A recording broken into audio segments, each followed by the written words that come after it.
Political party Khak Yengbagi Mahut Aphaba Meerep Khallaga esagi bot Thadabiyu haina Taragi Cheishu gi Chairperson Khaidem Mani na phongdorakli. Ngasi khurai ahom gaida leiba Taragi Cheishu gi office ta pangthopa paugi mifam amada mahakna wafam ase phongdokladuna hai. Lamdam asida oiriba fibam asina maram oiraga Lok Sabha mikhal asi matam khara yaithoklaba matungda pangthoknaba maikai kayadagi takshinnarakhiba Laikrabaso, Mikhal Ase, Pangtok Naba, Semsaba, Pumloi Loikre, Mikhal Ase, Soidana, Pangtok Kadaba,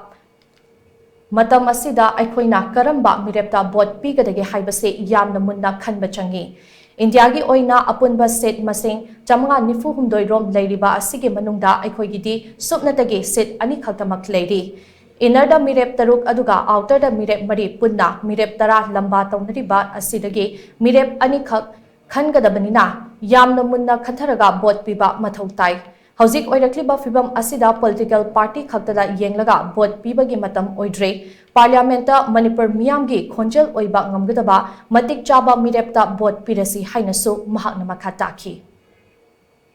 handakti praja mayam voter oigedoriba praja mayam se akhoi makeup thosi akhoi wahali bese kanano ai khangde Karma party no sarkar paibna ai kangde masida koi para tambi ba chumra nathar ke chumdabra ai namcholi de hinga se abro namcholi da soron das delhi da amagi wero litanga du da ji hai da na koi paktharu ba adu magi system adu da koi yokal se haibra